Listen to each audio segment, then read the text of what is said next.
Hello friends, today we'll discuss about the ICD10 coding guidelines for April 2023.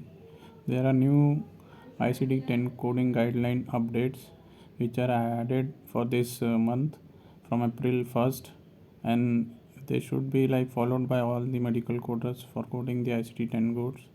So let us check about all those changes. First is the documentation of complication of care. So here what they are telling, here the highlighted content is the new changes what is happened in the coding guidelines. So here let's read it out what is happened here. So the code assignment is based on the provided documentation of the relationship between the condition and the care or procedure unless otherwise instructed by the classification. The guideline extends to any complications of care regardless of the chapter the code is located in. It is important to note that all the conditions that occur during or following medical care or surgery are classified as complication. There must be a cause and effects relationship between the care provided and the condition. So till here there are no changes. Now the documentation must support that the condition is clinically significant. It is not necessary for the provider to explicitly document the term complication. So here the main thing is the term complication is not necessary to be mentioned. So documentation must support that the condition is clinically significant. For example, if the condition alters the course of the surgery as documented in the operative report, then it would be appropriate to report as a complication code. So any condition which affects the surgery that can be considered as complication. It doesn't matter whether the physician or the provider mentioned the word complication. So that is the main change has happened here. So even if you have any query, you can ask the provider if the documentation is not clear as to the relationship between the condition and the care or procedure. So this is the main change here happened. Next is patient admitted for HIV related condition. So if a patient is admitted for an HIV related condition, the principal diagnosis should be B20. So this is the main guideline which we are following.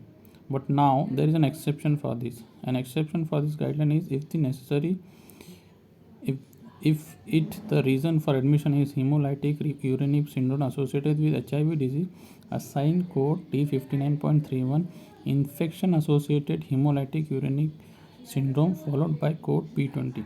So this is the only exception. If you get any reason for admission for this diagnosis, you have to code T59.31 as primary diagnosis.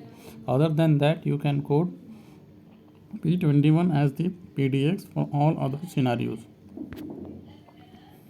Next is again for hemolytic uremic syndrome associated with sepsis. Previously it was with HIV, now with sepsis. So if the reason for admission is hemolytic uremic syndrome that is associated with sepsis, again here also you have to code D59.31 infection associated hemolytic uremic syndrome as the PDX. Codes for this underlying systemic infection and other condition should be assigned as secondary diagnosis. So same for HIV, and here also for sepsis you have to code PDX D59.31 if the reason for admission is hemolytic uremic syndrome. Now admission and encounter for treatment of primary site. See, if the malignancy is chiefly responsible for the occasioning the patient, admission, encounter and treatment is directed at the primary site. Designate the primary malignancy as the principal and first listed diagnosis. So here if the reason for encounter say is for the treatment of the primary malignancy, you can code the primary malignancy as the PDX. But here also one exception is if the patient is coming for a radiation therapy, immunotherapy or chemotherapy, then the admission for encounter in this case will change to Z51 point series code because the patient is coming for a chemotherapy, immunotherapy or a radiation therapy. Later you can code a secondary diagnosis problem. So here as it says, the only exception for the guideline if the administration of chemotherapy, immunotherapy or external radiation wave therapy is responsible for occasioning the admission encounter. In that case, assign the appropriate Z51 series code as the first listed or principal diagnosis and the underlying diagnosis or problem for which the service is performed as the secondary. So here obviously the secondary diagnosis will be related to malignancy. So secondary diagnosis will be the malignancy code. Here secondary malignancy neoplasm of lymphoid tissue. So this is also an important guideline, because mostly when we come across a word called metastasis, we consider this as a secondary neoplasm.